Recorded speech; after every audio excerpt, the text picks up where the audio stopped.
From Keene in the Shire, the Liberty Media capital of the world, this is Daryl W. Perry, host of FPP Radio News for Monday, October 30th, 2017. Silver is trading at $16.73 per ounce. Gold is valued at $1,271 per ounce. Bitcoin is trading at 2.3 cents, and the average price of Bitcoin is $6,124.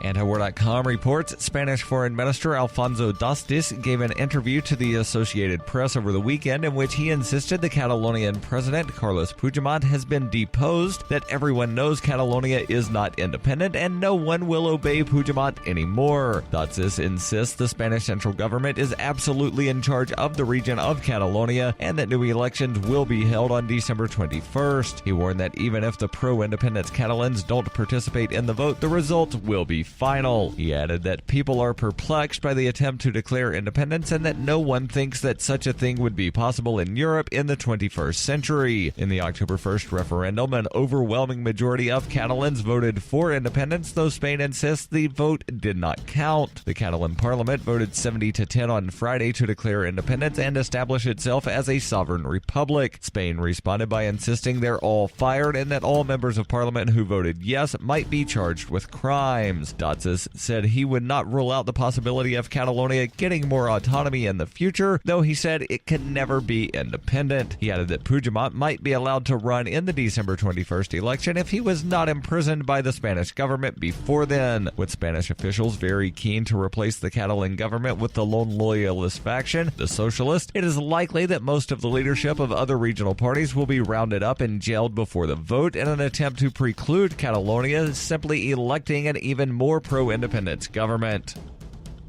Are you an advocate for free market money? Do you promote Bitcoin as an alternative in a fiat-centric world? Then you need Spend-A-Bit in your arsenal, the search engine for things you can buy with Bitcoin. Spend-A-Bit aggregates millions of products from thousands of Bitcoin-enabled merchants. Keep your money in the free economy. Visit spendabit.co today. Spendabit.co.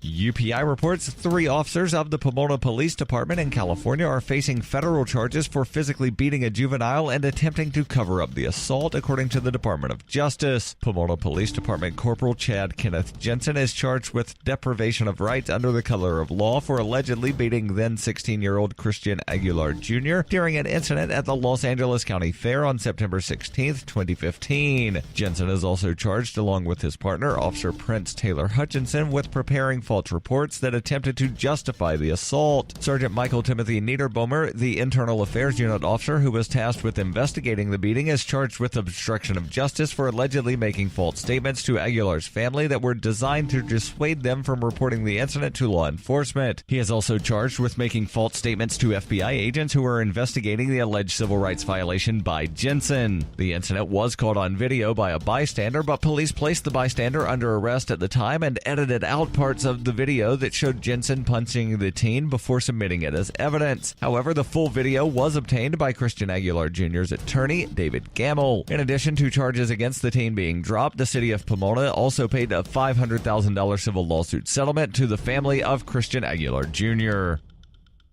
For over 40 years, Roberts & Roberts Brokerage has been a trusted source for buying and selling precious metals. Gold, silver, platinum, and palladium. They don't feed the banks. They're Bitcoin preferred and have removed the minimum purchase amount for all orders paid in the digital currency. Call Roberts & Roberts Brokerage today for knowledgeable advice on buying and selling precious metals and a forward-thinking approach to new technologies. 800-874-9760 or visit online at rrbi.co.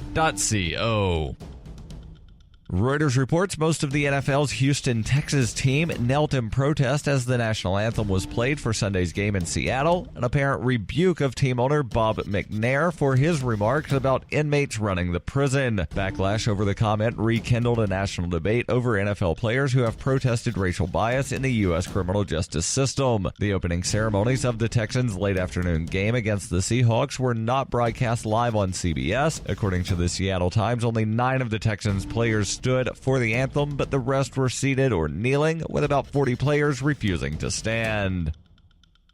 This has been FPP Radio News, online at fppradio.com.